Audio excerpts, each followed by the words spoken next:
हमरो शादी हो गया, भले भाग भूग के काहे नहीं किया, हम शादी हो गया। शादी तो समस्या है ही ना।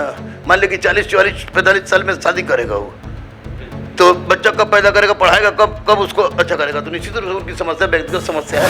कम से कम परीक्षा को भ्रष्टाचार से बचाओ, गरीब को पढ़ाओ, बिहार बनाओ, भारत खुद ब खुद बन जाएगा, खुद ब खुद बन जाएगा। कि आखिर इस तरह की गलती हो रही है, 1218 लड़का को आप नन बिहारी मानते हुए रिजर्वेशन से वंचित कर रहे हैं, इसका जिम्मेवार कौन है? नमस्कार, आप देख रहे हैं NBC 24 न्यूज में हूं आपके साथ सनी कुमार।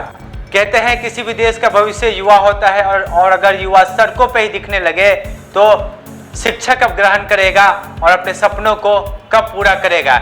ऐसे में बता दें कि बिहार में इन दिनों तमाम अभ्यर्थी जो तमाम क्षेत्रों की तैयारी करते हैं वो सड़कों पर नजर आ रहे हैं। वजह है उन्हें रोजगार चाहिए, लेकिन हम उस पॉइंट पर भी आएंगे। लेकिन उससे पहले एक मुद्दा है बिहार एसएससी का, उसके लिए हम खास बातचीत करेंगे गुरु रहमान से।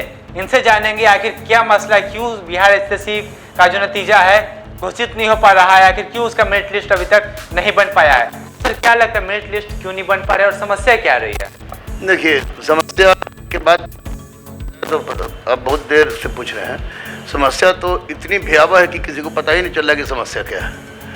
7 साल से अधिक हो गए इस परीक्षा के, 2014 की वैकेंसी है और अभी तक क्लियर नहीं हो पाया। बहुत बच्चों को तो पूरी उम्मीद हो गई थी कि आपको काउंसलिंग का डेट आजकल में किसी परिस्थिति में आ जाएगा।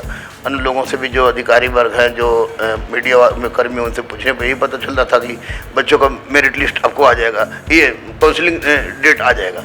लेकिन पता चला कि अभी 1218 वैसे बच्चों को जो बच्चे बिहार के थे, आरक्षण की सीमा, आरक्षण के मानदंड का पालन कर रहे थे, उनको दूसरे राज्य का मानते हुए उन्हें छांट दिया गया। बाद में आयोग को पता चलता है तो आयोग कहता है कि ऐसी ऐसी प्रॉब्लम है, ये समस्या है, ये दिक्कत है। तो 100%, 200% इसमें गलती कहीं की न कहीं है। इस तरह की गलती पीटी में नहीं समझ में आई, मेंस में समझ में नहीं आई, और जब काउंसलिंग का डेट आया है तभी आपको इस तरह की गलती समझ में आ रही है। तो इससे बड़ा समस्या और क्या कर सकते हैं। बस मैं आपके चैनल से सिर्फ और सिर्फ इतना कहना चाह रहा हूँ कि माननीय मुख्यमंत्री नीतीश कुमार छात्र राजनीति के उपज हैं, छात्रों के कष्ट को भी अच्छी तरह से जानते हैं। माननीय तेजस्वी जी, वे भी छात्र राजनीति के उपज के पिता के एक पुत्र हैं, विपक्ष के नेता हैं। ये लोग मिलके, जितने भी लोग हैं मिलके 7.5 साल से प्रताड़ित इन बच्चों के कष्ट का दूर करवाएं, और उन बच्चों का जिनका कोई गुनाह नहीं है, वे बच्चे आज त्रहिमाम की अवस्था में अवसादग्रस्त हो गए हैं, मानसिक प्रताड़ना झेल रहे हैं, तो उनके साथ इंसाफ मिले।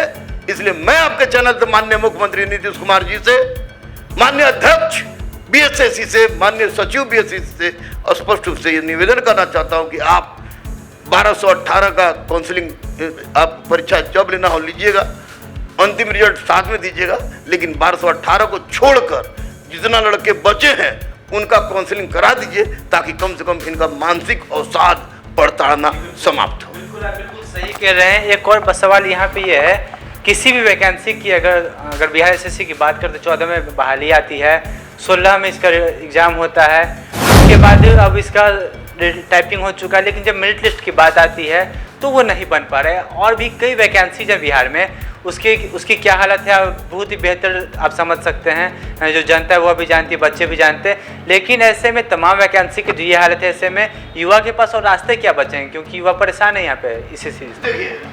युवा परेशान होने से कुछ नहीं होने वाला है। इस पर मूल उद्देश्य उससे कहीं नहीं जाता, आयोग का कुछ नहीं है। माननीय मुख्यमंत्री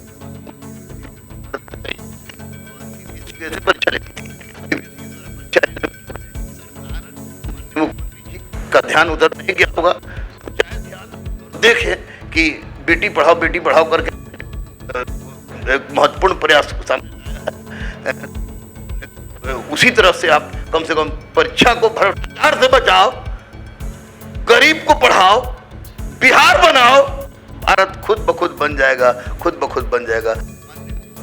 खुद आकर सामने आकर स्वतः संज्ञान लेना चाहिए कि आखिर इस तरह की गलती हो रही है। 1218 लड़का को आप नन बिहारी मानते हुए रिजर्वेशन से वंचित कर रहे हैं, इसका जिम्मेवार कौन है? 7.5 साल तक बच्चे मानसिक अवसाद और अवसाद से जी रहे हैं, इसके लिए जिम्मेवार कौन है? उन बच्चों का क्या होगा जो सूद पर पैसा लेकर, माँ का गहना बेचकर, जमीन बेचकर पटना में पढ़ रहे हैं? उनका क्या होगा? उनका क्या होगा जिनकी आयु समाप्त हो गई है? उनका क्या होगा? ये बताएं हमारे सामने आके उसका कल्याण करें। छात्र राजनीति की उपज है, बिहार के मुखिया हैं। हमको लगता है कि स्वतः संज्ञान माननीय मुख्यमंत्री जी खुद लेंगे। मुख्यमंत्री को स्वतः संज्ञान लेना चाहिए, लेकिन हमने कुछ छात्रों से कल ही बातचीत की थी, हमारी टीम ने बात की थी, तो भले ही वो एसएससी से जुड़े नहीं थे, लेकिन उनका साफ तौर पे कहना था कि बिहार में जिन दिनों हालत है, ऐसे में समय बीत जाता, नौकरी नहीं होता, ऐसे में उनकी शादी नहीं हो पाती। जब शादी की बात आती है तो पूछते क्वालिफिकेशन क्या, नौकरी नहीं है, तो शादियों में परेशानी, तो युवा इसे परेशान करने का दिख रहा है। शादी उदी तो बड़ी टफ चीज ना है भैया, इस युग में सबकी शादी हो जाती है।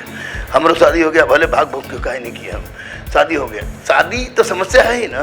मान ली कि 40, 44, 45 साल में शादी करेगा वो, तो बच्चा कब पैदा करेगा, पढ़ाएगा कब उसको अच्छा करेगा? तो निश्चित रूप से उनकी समस्या व्यक्तिगत समस्या है, इसमें मैं क्या बोलूँ। शादी समस्या नहीं है, बहुत कुछ रुकी हुई है। हाँ, ये कहे कि बहुत सारे बहनों की शादी इसलिए रुकी है कि उनका भाई अभी तक बेरोजगार है, अगर उसकी नौकरी मिल जाएगी तो वह अपनी बहन को कम से कम निभा देगा। तो ये ठीक है, लड़के की शादी के लिए परवाह न करे हैं, बुड़बक है। जिसका शादी नहीं होता वो तो प्रधानमंत्री बनता है, उनका भी तो ब्याह हो गया, राष्ट्रपति बनता है, मुख्यमंत्री बनता है, तो उसकी चिंता मत करें।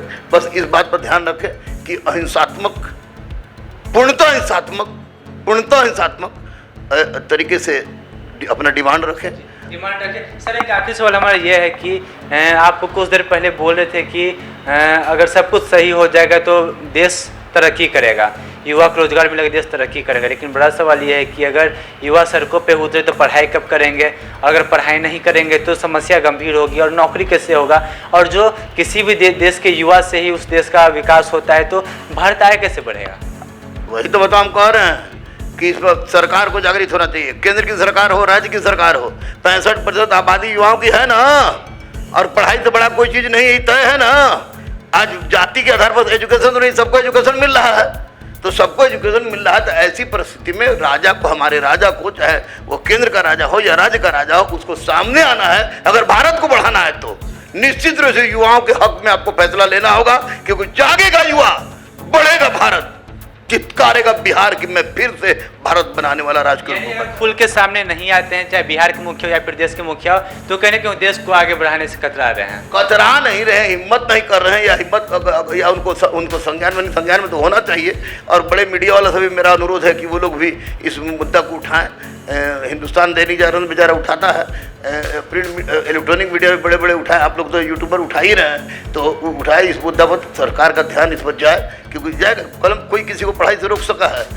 बिल्कुल नहीं, बिल्कुल नहीं, बिल्कुल नहीं। इसलिए निश्चित रूप सरकार से अपेक्षा रखिए, और अपेक्षा क्या है, करे भी जाकर क्या करे, जान थोड़े देगा कोई बच्चा। किसी बच्चे को जान देने के लिए हम बोलेंगे? कभी नहीं बोलेंगे बेटा लड़ो लड़ो लड़ो, अहिंसात्मक लड़ो। लेकिन लड़ाई का जो हथियार बनाना, कलम ही बनाना, सत्य की जीत होती है, चाहे लाख व्यवस्था खराब काहे नहीं हो जाए।